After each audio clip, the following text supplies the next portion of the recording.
Saya bagikan kesuksesan ini pada Bapak Ibu semuanya. Jika perlu, anak-anak yang masih remaja, suruh dengarkan kajian saya. Karena kajian saya bukan ceramah agama biasa, ini hipnosis. Mengubah orang tetapi tidak merasa diubah. Yang saya ubah adalah kesadaran. Maka di sini saya tidak menawarkan pahala. Saya juga tidak menakut-nakuti pakai neraka. Saya juga tidak menjanjikan surga. Nah, kita sekarang sudah ada agama, ada panduannya, harusnya lebih bahagia lagi. Betul nggak? Sudah ada kitabnya, sudah ada pedomannya. Makanya saya sering bilang, agama itu adalah jalan hidup.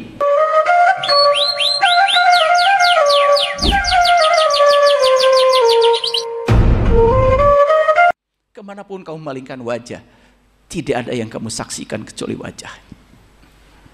Di level seperti ini, hadirin, tidak ada lagi kebencian pada siapapun. Yang ada adalah kasih sayang, ulas asih pada semua orang.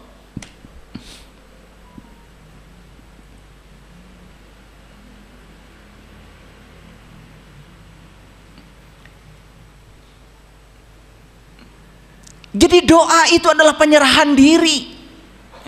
Dan penyerahan diri bukan tindakan yang pasif. Penyerahan diri adalah tindakan yang aktif. Karena apa? Saat kita menyerahkan diri kepada Allah, bukan didorong oleh keputusasaan, tetapi penyerahan diri kepada Allah. Karena kita percaya, apapun realitas yang terjadi, pasti pilihan Allah. Karena tidak ada dalam satu peristiwa pun yang tidak ada hadir Dia. Tidak ada. Kita sering tidak percaya dan ragu kepada Allah karena kita tidak menginginkannya, karena pikiran kita yang sempit, dan seolah-olah apa yang terjadi itu buruk karena otak kita dari sejak kecil disuruh untuk melihat benar salah, baik buruk, benar salah, baik buruk, hanya berdasarkan pengetahuan kita yang sempit di sini. Hadirin, doa frekuensi tinggi itu membebaskan diri kita dari kebutuhan untuk meminta, bahkan tidak memaksa Tuhan untuk mengabulkannya. Sementara selama ini kita terus memaksa Tuhan untuk mengabulkannya. Itu doa frekuensi rendah, seolah-olah kita lebih tahu dari Tuhan. Makanya saya sudah sampaikan di kajian yang kemarin, doa itu casing luarnya adalah kata-kata, dan semua kata-kata itu bahasa manusia.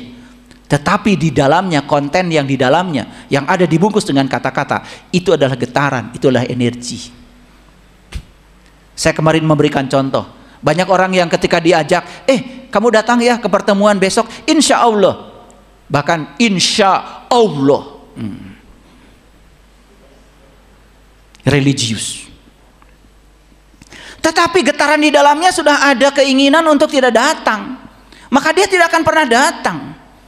Sebaliknya orang yang tidak menggunakan casing itu, tapi getaran dalam dirinya sudah ada, bahkan sudah membayangkan seolah-olah dia sudah datang di pertemuan itu, dia akan datang di pertemuan itu. Percaya sama saya. Makanya saya menyampaikan di kajian yang sebelumnya, jangan pernah berpikir cara, karena cara itu sangat misterius. Kita tidak tahu cara semesta bekerja itu, kadang-kadang kita tidak tahu. Mungkin pernah ada yang mendengar seseorang yang ingin dikayakan oleh Allah, kemudian dia tiba-tiba mendapatkan kata-kata yang kurang tepat ketika sedang jualan es teh. Siapa tahu itu doanya dia, karena dia berserah diri kepada Allah sepenuhnya supaya diberi kelimpahan. Lagi dagang es, kemudian ada yang ngata-ngatain kata-kata yang kurang tepat, dan kemudian saat itu banyak yang jenguk sama dia, bersimpati. Ada yang ngasih umroh, ada yang ngasih perbaikan rumah. Cara Allah itu sangat misterius. Makanya kita kalau selalu berpikir cara, kalian mentok, pengen beli mobil, langsung lihat saldomu. Ya saldomu ya itu. Juga ada tulisan, maaf saldo tidak cukup. Coba lihat saldo Allah. Lihatnya saldo Allah. Saldo Allah tanpa batas. Nah sekarang tinggal bagaimana memindahkan ya berkah dari saldo Allah ke rekening kita. Itu aja. Yang dibutuhkan itu kok. saya ngajarin banyak yang belum ngerti bahasa saya. Mau nggak saya ajarkan kamu jadi orang sakti? Mau ayah? Mindahin uang dari rekening orang. Mau banget ayah. Udah. Kamu bisa mijit saya nggak? Ya sebisa-bisanya ya. Ya udah, mijit. Udah selesai. Mana nomor rekeningmu? Udah, saya pencet pakai M-Banking. Udah, 500.000. Alhamdulillah ya. Nah itu sakti kamu. Pindahkan uang saya ke rekening kamu. Itu aja yang dibutuhkan. Sakti itu begitu, bukan pakai tuyul. Sakti itu pakai sains, pakai rasional. Itu baru sakti. Semua orang yang punya keinginan apapun pasti dapat rezeki kok. Saya yakin. Orang yang markirin di pertigaan aja dapat rezeki kok. Betul nggak? Masa iya semua yang lewat nggak ngasih? Adalah yang warasnya. Bahkan menyiapkan diri untuk memberi dari rumah. Bahkan memberinya bukan yang tidak dipakai lagi, bukan 100, 200 yang recehan itu. Dia menyiapkan diri untuk memberi lebih besar. Ada yang waras kok. Yang nggak warasan juga banyak.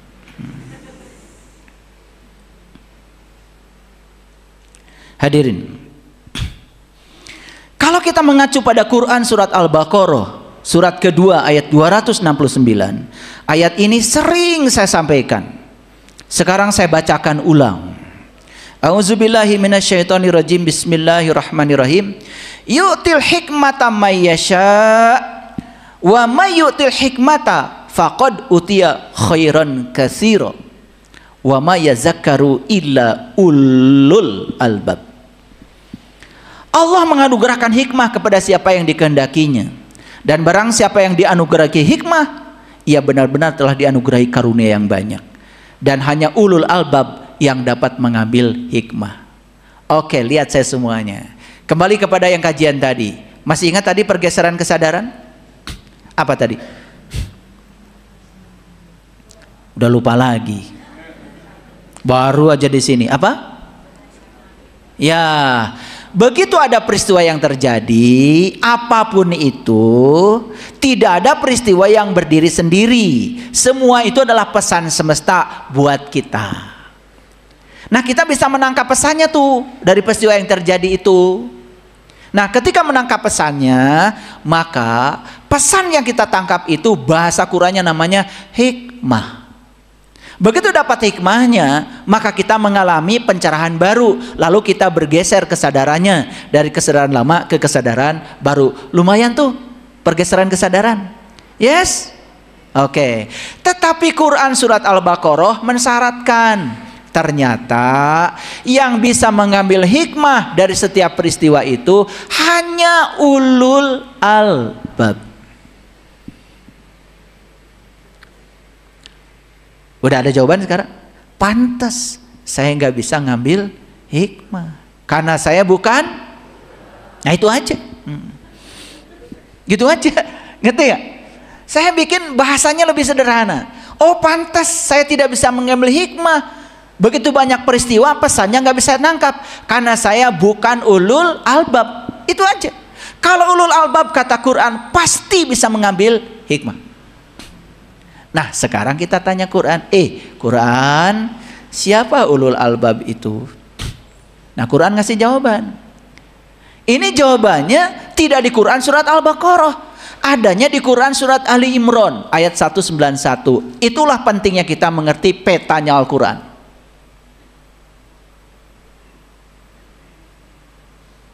Jadi terkadang jawaban untuk satu istilah itu tidak di berikutnya, bahkan loncat ke ayat lain.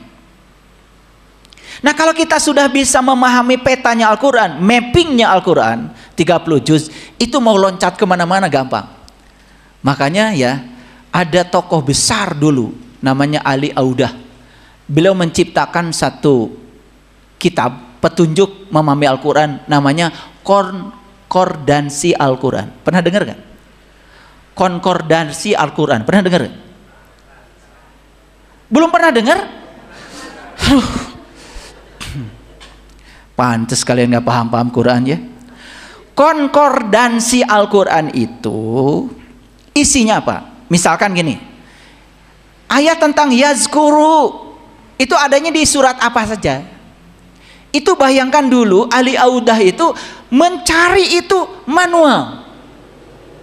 Dan sekarang konkordansi Al-Quran itu sudah dalam bentuk digital. Sudah dikeluarkan Departemen Agama. Sudah pernah menggunakan aplikasinya? Aduh. Ya. Kalian hidup di zaman digital kayak gini, tidak menggunakan aplikasi. Aduh, itu HP, bukan smartphone. Makanya kalian kalau cuman ingin WA, nggak usah beli HP yang 24 juta. 24 juta.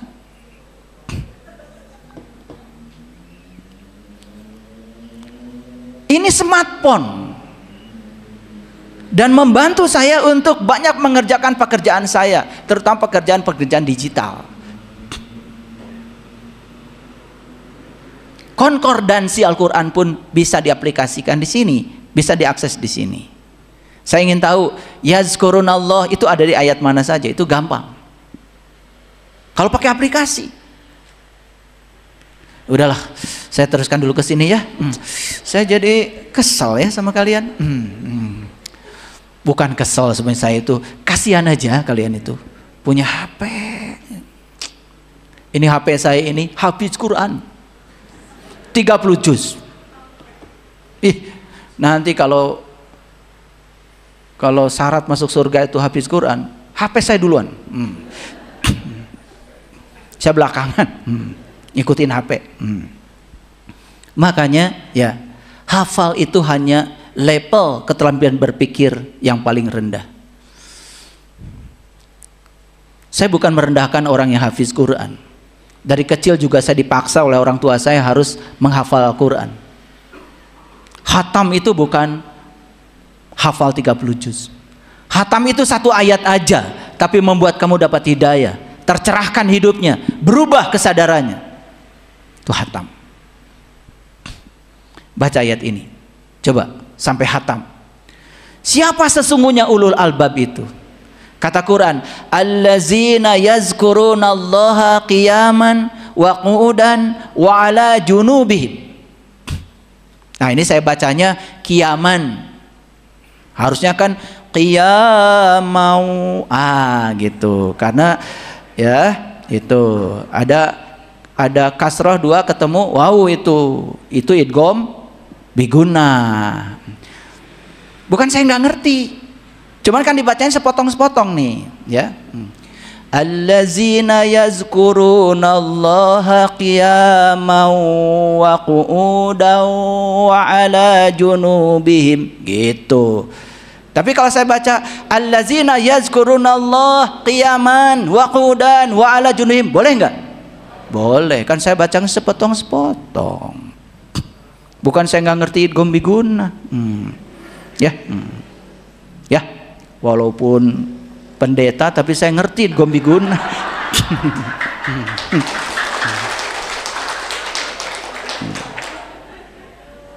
Saya disebut pendeta ya nggak apa-apa, pendeta orang terhormat daripada penjahat.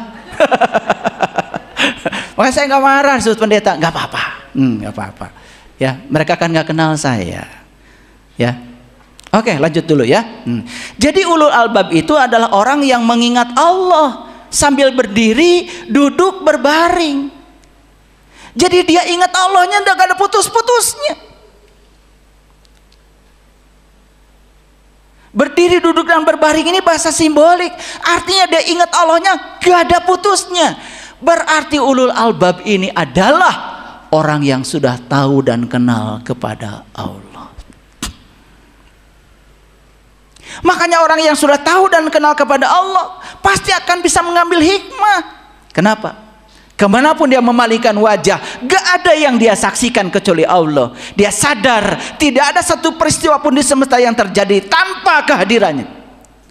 Maka dia tidak terjebak baik buruk, benar salah. Semua yang terjadi pasti itu adalah pesan dari Allah buat saya. Dia tidak ada penolakan sama sekali. Mengalir semua pesan-pesan ke dalam dirinya. Intuisinya hidup.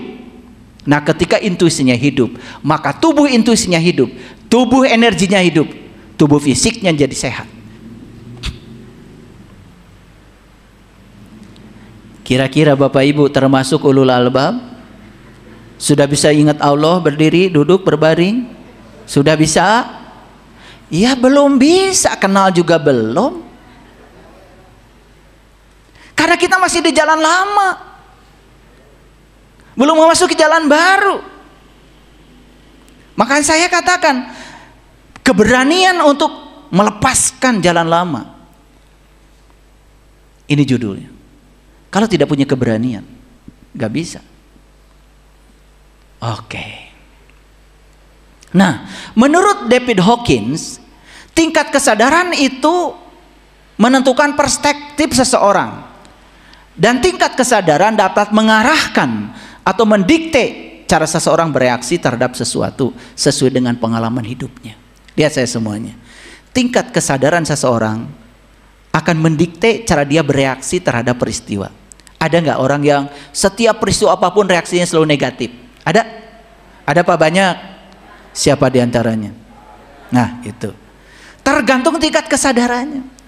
Orang yang kesadarannya sudah tinggi, bahkan sudah tidak melihat perbuatan apapun di semesta ini kecuali perbuatan Allah, tidak terjebak baik buruk benar salah, selesai semuanya, tidak ada penolakan. Itulah pentingnya kenapa kita mengenal Allah. Kalau sudah sampai situ, tauhidnya sudah di situ. Tauhid itu berselaras dengan kehidupan, dengan sikap. Tingkat kesadaran manusia itu fluktuatif. Tahu fluktuatif? Fluktuatif tuh gini nih, kayak ombak. Ya, lihat saya semuanya. Namun kata Hawkins mencatat bahwa kita sebenarnya memiliki keadaan normal yang dominan. Lihat saya semuanya. Tingkat kesadaran seorang itu fluktuatif gini, naik turun. Tetapi sebetulnya kata Hawkins, tiap orang itu punya average-nya, punya rata-rata. Dominannya dia di mana? Jadi walaupun fluktuatif, gak mungkin tiba-tiba baik banget, buruk banget, gak mungkin. Gak mungkin. Gak mungkin. Ada yang begini, ada yang begini. Amplitudonya tidak terlalu ekstrim. Dan itulah yang disebut dengan keadaan normal yang dominan. Jadi setiap orang tuh punya keadaan normal yang dominan kesadarannya. Walaupun fluktuatif, tidak mungkin hari ini misalkan seseorang ini tiba-tiba menjadi sangat pemurah. Besok menjadi sangat pelit sekali. Nggak mungkin. Pelit mah pelit weh. Betul nggak? Cuman paling juga jadi pemurahnya ya recehan dulu ngeluarinya gitu. Yang sudah tidak dibutuhkan disumbangkan, pura-pura nyumbang lah gitu. Jadi kalau orang walaupun kesadaran itu fluktuatif, maksudnya tidak mungkin tiba-tiba dalam sehari semalam seseorang itu asalnya tidak terpuji, nggak mungkin. Tetap aja kalau yang tukang bicarakan orang, tetap aja bicarakan orang. Cuman frekuensinya sudah mulai berkurang. Kalau kemarin misalkan bicarakan orangnya sehari 100 orang yang dibicarakan, nah besok-besok jadi 99 orang gitu aja. Itu. Jadi tetap aja dominannya di mana itu. Ngerti maksud saya? Nah sekarang Bapak Ibu temukan, Bapak Ibu itu keadaan normal yang dominannya itu di mana? Jadi walaupun fluktuasinya itu ya di sekitar itu. Nah kalau di universitas, kalau mahasiswa saya, itu saya ajarkan namanya teori deret. Ada deret Tyler, deret McLaurin, deret Fourier. Jadi itu adalah mendeteksi kesalahan di sekitar titik tertentu. Nah, itu kalau di laboratorium pasti harus menggunakan pendekatan itu. Kalau dalam bahasa statistik namanya metode kuadrat terkecil. Pernah dengar? Pernah dengar? Pernah SMA nggak dulu? Saya bingung kalian itu sekolahnya gimana. Pernah dulu bikin grafik pakai milimeter block? Pernah? Bikin grafik dulu pakai milimeter block? Pernah? Masa tidak mengenal metode kuadrat terkecil? Udah. Saya bingung, saya tuh jadi suka bingung kalian tuh belajar agamanya gimana, sekolahnya gimana ya. Gak ada yang tuntas. Makanya tidak siap pakai. Ya. Jadi salangkung teh gitu ya. Yang penting sekolah mau menang ijazah. Sekolahnya juga yang penting dapat ijazah. Engke lamun kerja, nu penting mau menang gawe. Kan jadi gitu, betul nggak? Itu cara berpikir, tidak melayakkan diri. Ijazah saya harus nomor 1, nilai saya harus terbaik, ijazah saya harus laku di pasaran. Kalau melamar itu ijazah saya yang pertama diambil, karena lihat angka-angkanya aja sudah keren. Itu belum lihat kemampuan saya. Begitu harusnya. Itu namanya profession. Kita punya keahlian khusus yang orang lain tidak punya. Baik Bapak Ibu. Kira-kira expanded, contracted.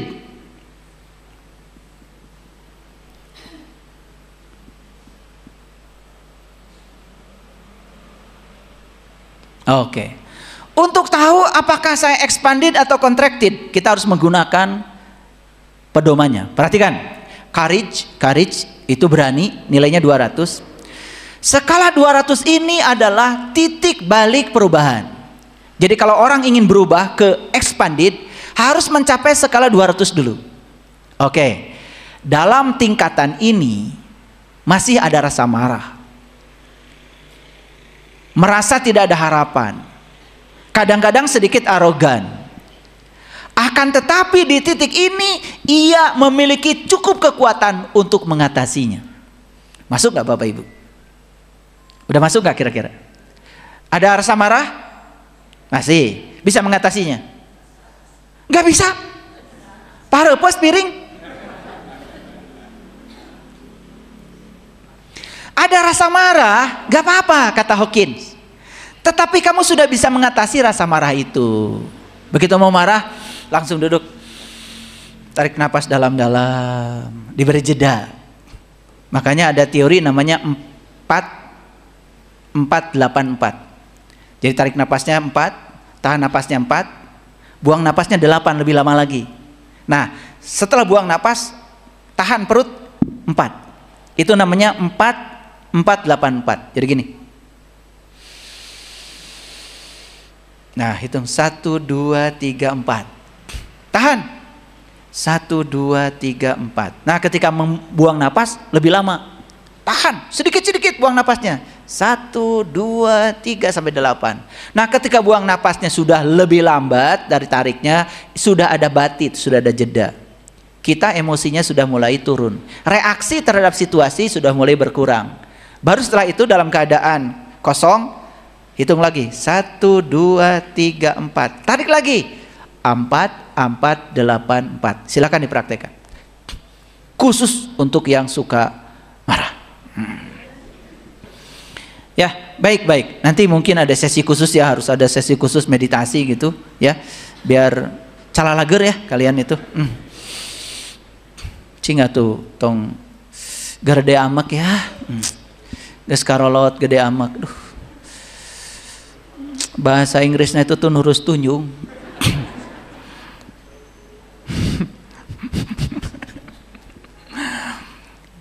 Masuk gak kira-kira Bapak Ibu? Masih ada rasa marah, kadang-kadang tidak ada harapan, kadang-kadang sedikit arogan, tetapi bisa mengatasi semua ini. Kalau Bapak Ibu sudah sampai di level ini 200, ini sudah mau masuk ke expanded nih. Tapi rasa marah tidak bisa diatasi. Ya, ketika kita putus asa, susah bangkit, nggak ada harapan.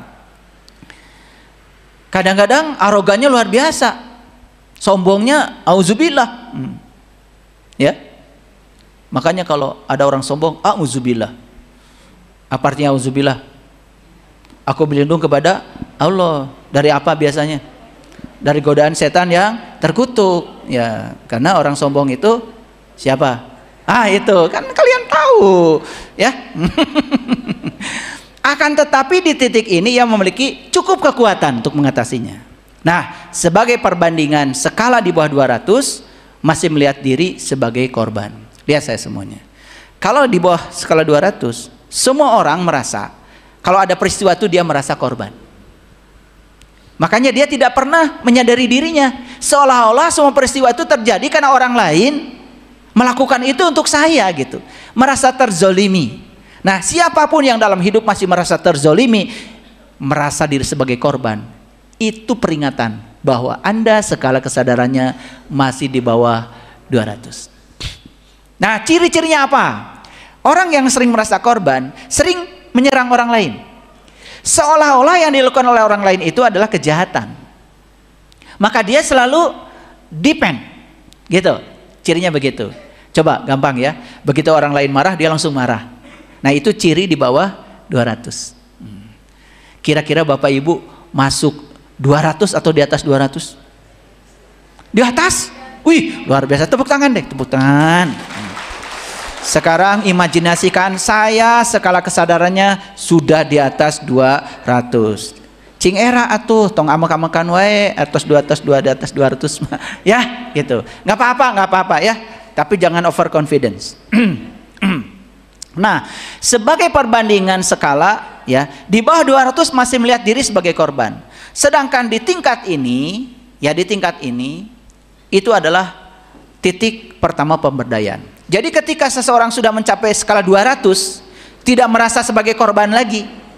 Nah, disitulah mulai dirinya berdaya. Tetapi orang-orang yang mengatakan dirinya korban, dia selamanya tidak berdaya. Makanya orang yang merasa dirinya korban, kan kerjanya coba perhatikan, pasti curhat. Ngeluh, cari simpati. Betul nggak? Maaf ya, ini fenomena Ramadan saya perhatikan. Ya, luar biasa.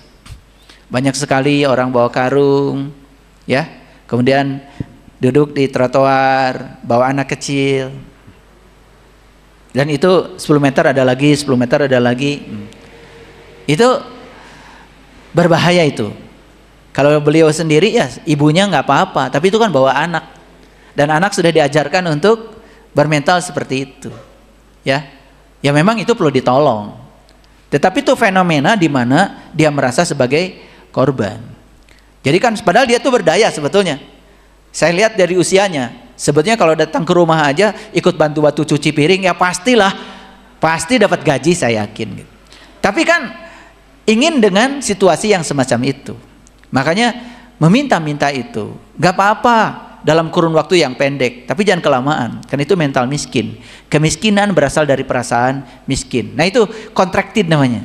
Dia terjebak di situasi itu. Jadi tidak akan berkembang. Bahkan tidak merasa kalau dirinya itu layak. Tidak merasa kalau dirinya mampu. Dia hanya menempatkan dirinya sebagai orang yang layak untuk diberi. Coba bayangkan ya. Itu mental.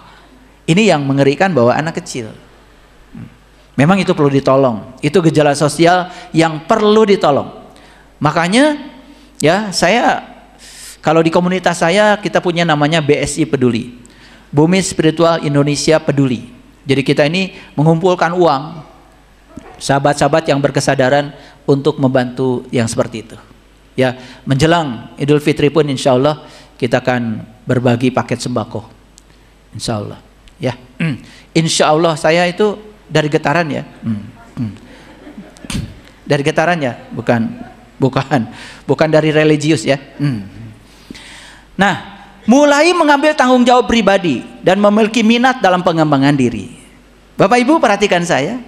Bapak Ibu datang ke tempat ini, apakah didorong saya ingin mengembangkan diri saya? Saya ini sebetulnya layak untuk hidup bahagia. Saya layak untuk berkelimpahan dalam hidup. Itu yang mendorong? Kalau itu yang mendorong Bapak Ibu, berarti Bapak Ibu sudah 200. 200, lumayan. Tapi kalau mau datang ke sini aja misalnya sudah ada pikiran-pikiran negatif, padahal belum dengar kajiannya, wah itu mah sesat. Padahal belum mendengar kajian saya, kenal saya juga enggak gitu. Cuman mendengar apa kata orang. Nah itu contracted namanya. Jadi itu sudah di bawah 200 itu. Sudah tidak ada harapan untuk pemberdayaan diri. Tapi Bapak Ibu walaupun sekarang tahu, kalau Bapak Ibu tidak tahu, tapi sudah ada harapan. Saya ingin mengubah hidup saya karena Allah bersama dengan saya. Gak boleh hidup saya seperti ini. Ada yang kurang tepat dengan hidup saya. Gitu Bapak Ibu? Oke, sekali lagi tepuk tangan. 200. 200 lumayan. Nah, kalau saya petakan jalan lama dan jalan baru. Perhatikan ya, ini secara global. Jalan lama, kebanyakan orang kalau punya harta mempertahankan yang dimiliki. Setuju? Setuju apa tidak? Hati-hati tuh jalan lama Bapak Ibu. Bapak Ibu punya uang dipertahankan gitu. Itu pelitnya auzubillah. Auzubillah lagi ya. Auzubillah. Berarti yang pelit itu siapa? Setan. Jadi kalau ingin tahu setan, lihat pelit, sombong tadi. Ya. Mempertahankan yang dimiliki. Untuk dirinya sendiri pelitnya luar biasa. Bapak Ibu berani nggak saya tantang sekarang? Kalau Bapak Ibu ingin berkelimpahan, saya kasih jalan baru. Jalan baru namanya berbagi. Siap gak? Mulai ya. Mulai ya. Tuh. Mulai sumbang suaranya. Siap gak? Siap gak? Oke, kalau siap, saya punya BSI Peduli. Saya mau berbagi sembako. Siapkah mendukung saya? Oke, nanti di depan sudah ada ini. Saya ingin lihat kesiapannya. Tetapi saat berbagi hati-hati, ya. Jangan ketika berbagi transaksi. Ketika berbagi lepaskan. Lepaskan. Oke, itu yang pertama. Jalan lama memaksakan cinta. Bahkan memaksa orang lain harus mencintai kita. Betul apa tidak Bapak Ibu? Mau nggak saya tawarkan jalan baru? Jalan baru ini adalah mengungkapkan cinta. Peduli pada orang lain. Jadi selama ini kita ingin orang lain peduli pada kita, tapi kitanya sih nggak peduli pada orang lain. Itu jalan lama. Mau nggak hidupnya berkelimpahan? Oke, sekarang ungkapkan cinta. Sekecil apapun kepedulian pada orang lain, walaupun pemberiannya tidak besar, tapi cinta dalam pemberian itu besar, saya yakin.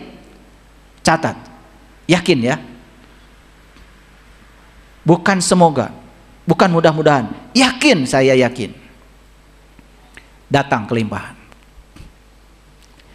Jalan yang ketiga, Bapak Ibu kalau ada hambatan, suka mengeluh nggak pada hambatan? Suka kan? Suka nggak mengatakan seharusnya tidak begini? Suka nggak? Padahal kenyataannya sudah terjadi. Itu jalan lama Ibu. Yang suka mengatakan seharusnya tidak begini, seharusnya begini begitu. Seharusnya itu karena pikiran kita sedang menipu kita. Padahal faktanya sudah terjadi realitasnya. Harusnya kita menerima yang ada. Jujur Bapak Ibu. Kalau ada yang terjadi, menerima apa yang ada atau seharusnya. Lihat, kalau kita masih pakai ilmu seharusnya begini dan begitu, Bapak Ibu akan terjebak jengkel, marah, kesal, dan tidak menerima realitas itu. Itulah yang namanya penolakan. Itu jalan lama Ibu Bapak. Jalan barunya apa? Jalan barunya menyerah pada apa yang ada. Percaya bahwa realitas yang terjadi di belakangnya ada hikmah yang luar biasa.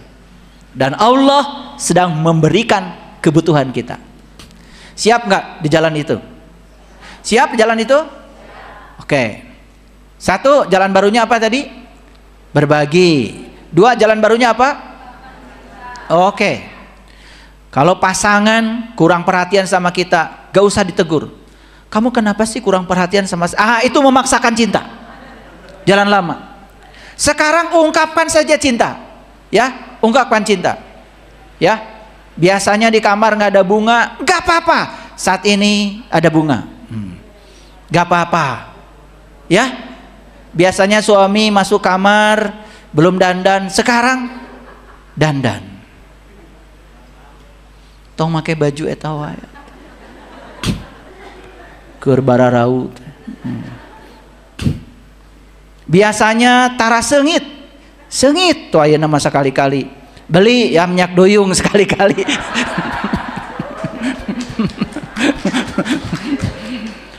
Ya, mengungkapkan cinta. Aduh, ya. Itu tadi saya bergurau ya. Atau sekali-kali belilah minyak yang agak mahal. Betul nggak? Piraku ti ngawitan nikah tos 33 tahun di kayuna eta wae minyak teh. Betul nggak? Apalagi minyaknya tiba heula hayo we kayu putih atuh eta masuk angin. Sekali-kali atuh pakai minyak yang angkat tuh Kak PPJ ya. Layakkan diri kita. Ya tuh. Semua hal yang membuat semua situasi menjadi sangat kondusif dan nyaman, kenapa tidak diciptakan? Dan itu bisa sebetulnya. Cuman kita lupa. Karena kita selama ini di jalan lama memaksakan cinta, tidak memasuki jalan baru. Sekarang saya akan ungkapkan cinta. Ternyata hadiah mengungkapkan cinta pasti dicintai. Betul nggak? Iya, gitu. Nah, jalan lama rutinitas. Sholat sudah. Begitu Ramadan puasa. Sakedeung deui lebaran rame. Betul? Nyandahareun. Betul? Rutinitas. Atau sekali-kali mah coba dikasih kepuasan setiap rutinitas itu. Saya tidak mau sekedar sholat 5 waktu, tapi saya ingin ada kepuasan. Saya ingin merasakan nikmatnya sholat.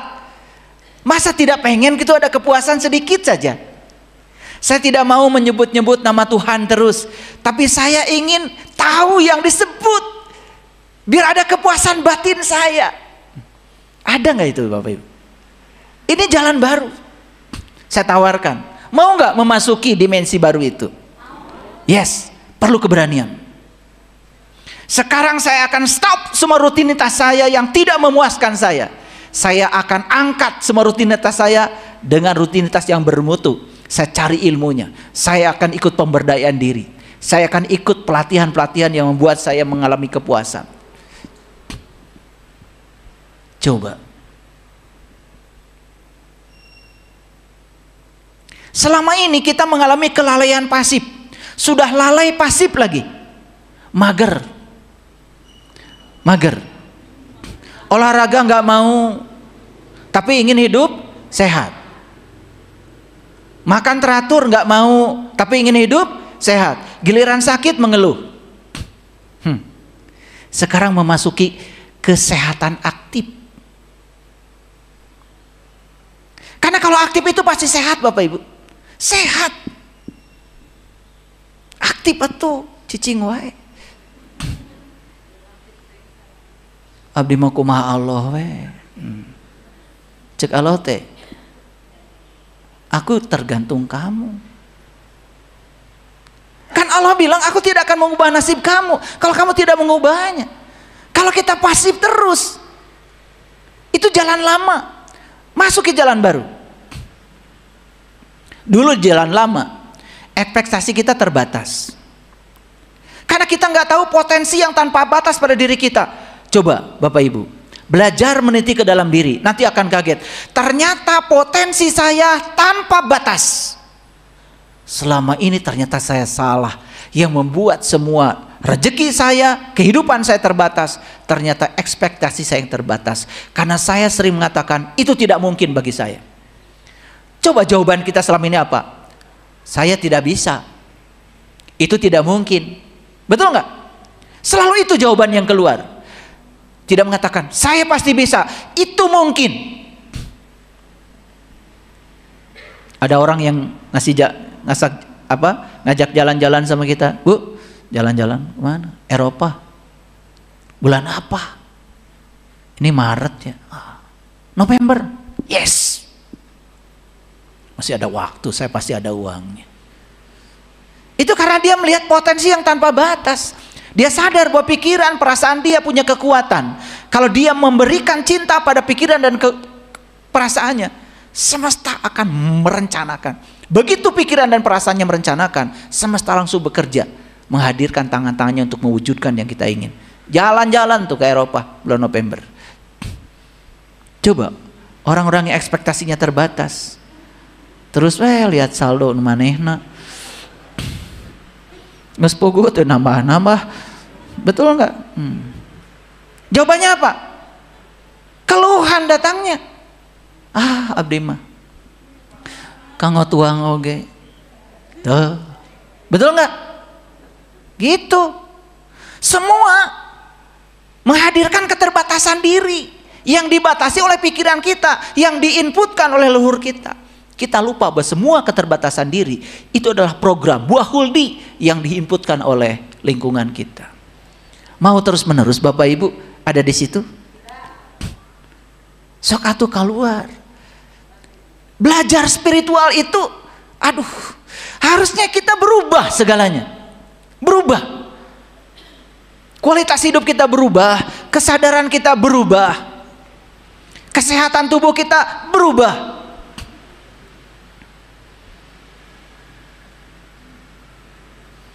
Hidupku semakin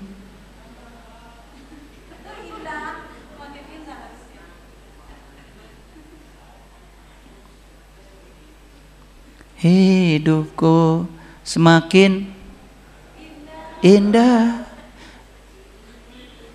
jiwaku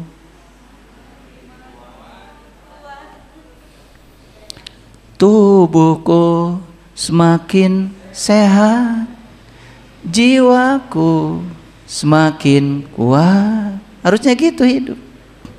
Terima kasih Tuhan, ku bahagia. Bahagia akan menarik kebahagiaan.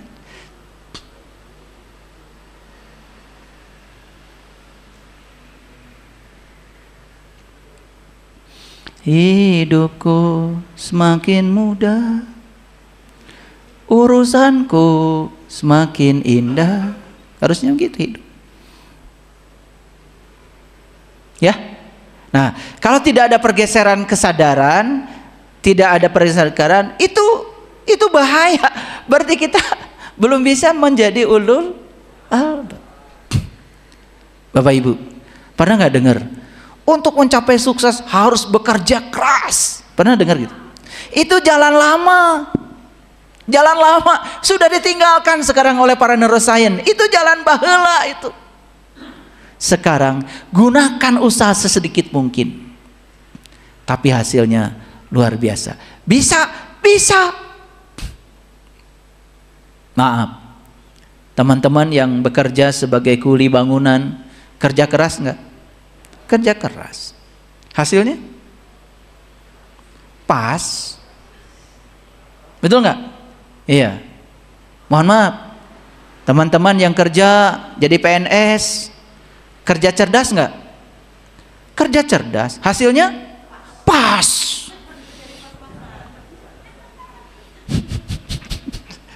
Betul enggak?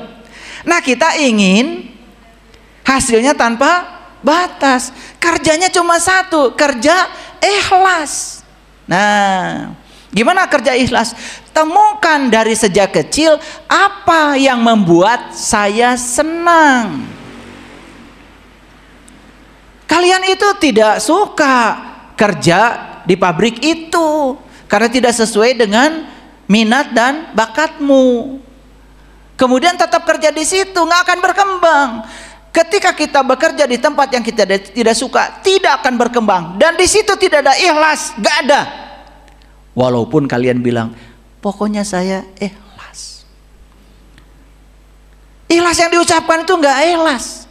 Makanya Quran surat Al-Ikhlas nggak ada kata ikhlasnya. Qul huwallahu ahad, Allahu somad, lam yalid walam yulad walam yakul lahu kufuwan ahad. Coba, namanya surah Al-Ikhlas.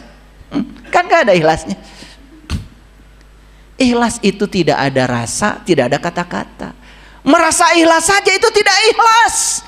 Apalagi ketika kamu bilang saya ikhlas. Saya kasih tahu, kalau ingin berkelimpahan, temukan saya jenius di bidang apa. Dan lakukan yang kamu jenius di bidang itu. Itu namanya personal genius zone. Makanya ketika seseorang tidak menemukan saya jenius di mana, dia lebih banyak menjadi orang lain dalam hidupnya. Apa yang terjadi? Terseok-seok menjadi ikut apa kata orang tentang dirinya. Apa yang terjadi? Gak pernah jadi dirinya sendiri. Jadinya berusaha keras untuk mencapai hasil karena ngikutin kebanyakan orang. Makanya kalau ingin diberkahi, gunakan yang namanya ikigai. Satu, temukan apa yang saya suka dalam hidup saya. Dua, tanyakan apakah yang saya suka dibutuhkan orang apa tidak. Tiga, yang saya suka dan dibutuhkan orang, apakah memungkinkan menjadi sumber penghasilan saya? Yang keempat, saya tekuni yang saya suka. Saya cuma satu-satunya yang ahli di bidang ini. Uang akan mencari kita, tidak mencari uang.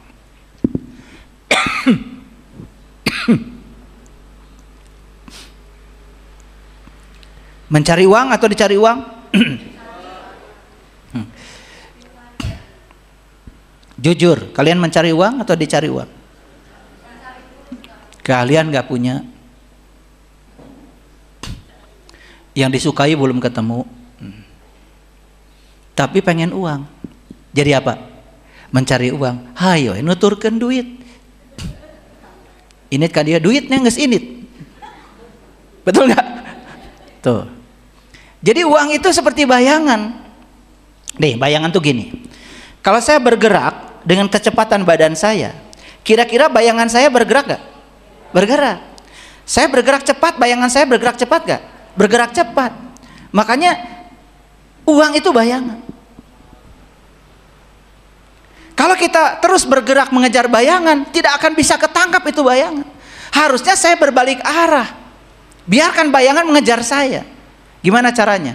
Kalau saya meninggalkan cahaya, maka saya akan mengejar bayangan. Tapi kalau saya mendekati cahaya, saya akan dikejar oleh bayangan. Jadi gimana caranya? Kejar cahaya. Harus percaya kepada Allah. Kalau Allah melahirkan saya ke dunia, pasti Allah memberikan bekal untuk saya. Saya salah tempat selama ini. Bukan saya bodoh, saya salah tempat. Kenapa? Karena kita ini jadi orang lain. Dulu coba sekolah, pengen orang tua atau pengen saya? Pengen orang tua, tuh udah jadi orang tua. Dulu kerja di tempat itu, pengen kamu atau pengen orang tua? Pengen orang tua. Berarti di tempat itu kamu tidak akan dapat berkat. Bekerja keras, pas. Bekerja cerdas, pas.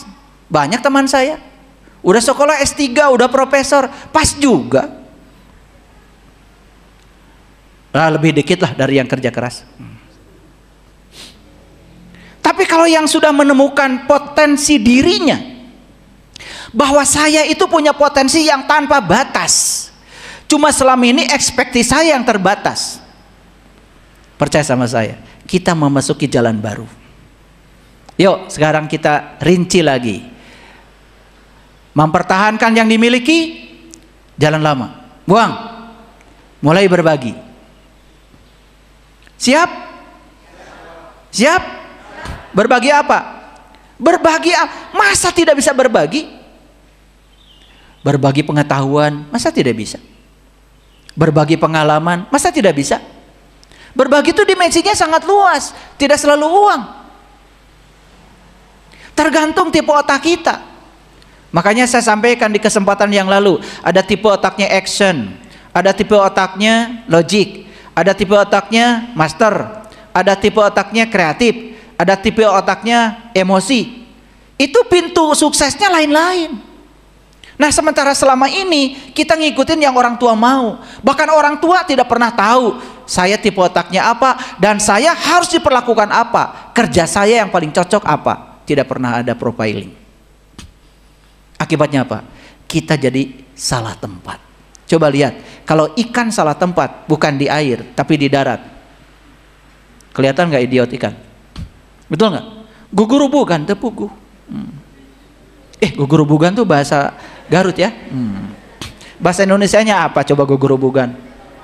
Hah? Menggelepar ya. Saya nggak bisa lepas tuh dari bahasa Garutnya ya. Tapi begitu dimasukkan ke air, udah tenang lagi. Karena memang dia habitatnya di air. Jadi kita ini selama ini tidak menemukan habitat saya apa. Makanya di situ tidak ada keikhlasan.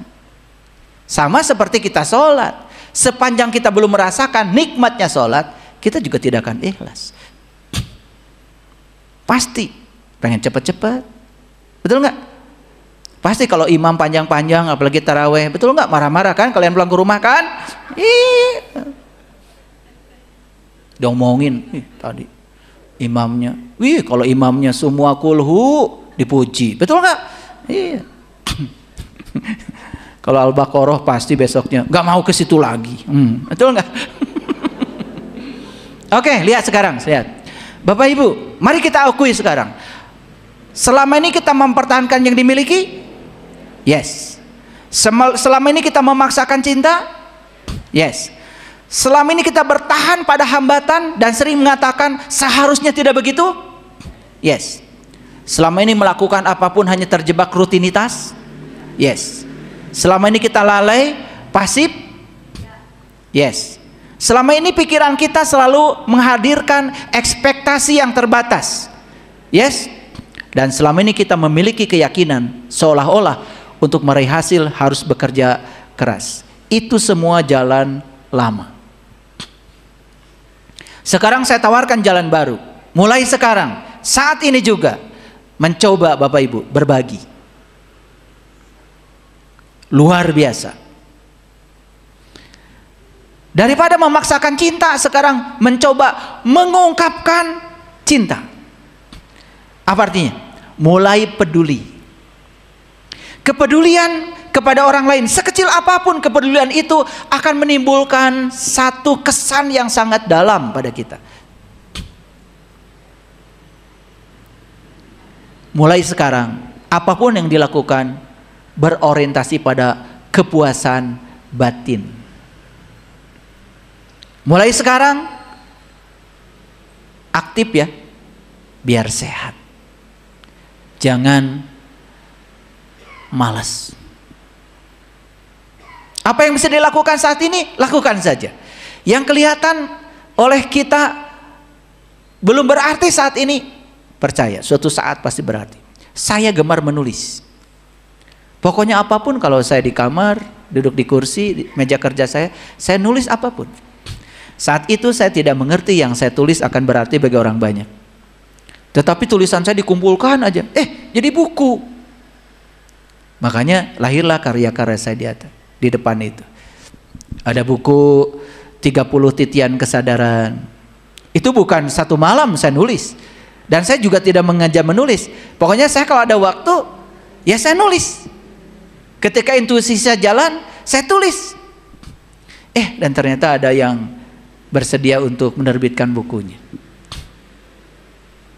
Tempo hari saya menulis Hidup Menakjubkan, setebal itu. Mungkin Bapak Ibu mengira saya sengaja menulis, tidak. Saya nulis aja. Apa yang bisa saya tulis, saya ketik aja. Teman saya ini aja. Kalau nggak di sini ya di sini. Kan kita juga bisa nulis di sini. Di sini ada buku ya, di sana. Di sini ada buku. Dan memorinya sangat luar biasa untuk menampung tulisan kita. Makanya dimanapun saya tidak pernah menunggu. Saya mau naik pesawat, 2 jam sebelum sudah ada di ruang tunggu, saya nulis. Apapun saya tulis. Dan ternyata tulisan awalnya menjadi artikel, dibaca orang di Facebook, awalnya cuma begitu. Tapi lama-kelamaan dikumpulkan, jadi buku. Berkah kan? Iya. Kesehatan aktif. Oke? Nah, dulu kita mengira bahwa potensi kita itu terbatas, sehingga kita punya ekspektasi yang terbatas buat diri kita, dan kita tidak melayakan diri kita. Hari ini saya kasih ilmunya. Bapak Ibu memiliki potensi yang tanpa batas. Kenapa? Ada Allah yang maha segalanya bersama dengan kita. Sadar itu? Potensi saya ternyata sekarang tahu tanpa batas. Dulu kalau lihat rumah bagus punya orang, dulu karena ekspektasinya terbatas, abdi mah jalmi teu gaduh, kur liwat we wungkul. Betul nggak? Kenapa sih tidak pengen gitu? Kalau orang bisa, saya juga bisa. Orang waktunya 24 jam, saya juga 24 jam. Orang jarinya 10, saya juga 10. kakinya dua, saya juga dua, hidungnya dua, lubangnya, orang juga dua, matanya dua, sama orang dengan saya, gak ada bedanya. Saya pasti bisa. Gitu gak? Buka batasan ini. Semua yang membatasi kita selama ini adalah diri kita sendiri. Dan percaya, temukanlah bakat yang Allah titipkan pada kita. Jika perlu profiling, Bapak Ibu ini tipe otaknya apa? Kalau golongan darah gampang, karena kepribadian kita sebenarnya bisa dibaca. Sebenarnya pekerjaan apa yang paling tepat buat saya? Gampang taunya. Jangan-jangan saya selama ini idiot di mata orang karena saya salah tempat. Makanya coba di pewayangan tuh ada Bima. Bima? Sukses nggak Bima? Bima tuh sukses mencapai tujuan hidupnya. Dia bisa menemukan air suci Kamandalu. Dia bertemu Dewa Ruci. Hanya ketaatan kepada gurunya dengan menggunakan badannya yang besar. Memang dia jenius di badannya. Anaknya besar, tinggi besar, jadi pemain bola, pemain voli, gak bisa matematika, jangan dianggap bodoh. Dia jeniusnya di tubuhnya. Betul gak? Karena memang tipe otaknya Bima ya action, besar badannya. Ada lagi yang namanya Arjuna. Kalau Arjuna, nah dilambangkan dengan kecerdasan intelektualnya. Tipe otaknya apa? Itu adalah logik. Dia memang harus menempuh jalur kesuksesan tidak dengan badan yang kuat. Dia harus menempuh jalur kesuksesan lewat otaknya yang cerdas. Dia sekolah yang tinggi, banyak ilmu. Itu jalur suksesnya Arjuna. Yudhistira, jalur suksesnya beda. Dia tipe master. Makanya dia mencapai gunung Himalaya paling awal. Gunung itu lambang dari kesadaran. Memang dia dipersiapkan semesta untuk jadi guru spiritual. Berkahnya dia lewat jalur spiritual. Makanya dia menjadi kaya amal. Jalur suksesnya adalah itu. Sama, Nakula itu tipe otaknya adalah kreatif. Sadewa tipe otaknya emosi. Jalur suksesnya beda dengan kakak-kakaknya. Maka disebut Pandawa 5. Siapa Pandawa 5 itu Bapak Ibu? Siapa?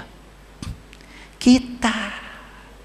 Oh ternyata di saya tuh ada Bima, ada Arjuna, ada Yudhistira, ada Nakula, ada Sadewa. Cuman selama ini saya salah asuh. Harus direparenting. Karena saya salah tempat. Saya selama ini tidak menemukan diri saya. Saya lebih banyak menjadi orang lain. Maka saya ada di jalan lama. Dan jalan lama ini tidak melayani saya. Dan saya harus memasuki jalan baru saya. Bapak Ibu, ini ilmu udah saya bagikan gratis. Saya bagikan kesuksesan ini pada Bapak Ibu semuanya. Jika perlu, anak-anak yang masih remaja, suruh dengarkan kajian saya. Karena kajian saya bukan ceramah agama biasa, ini hipnosis. Mengubah orang tetapi tidak merasa diubah. Yang saya ubah adalah kesadaran. Maka di sini saya tidak menawarkan pahala. Saya juga tidak menakut-nakuti pakai neraka. Saya juga tidak menjanjikan surga.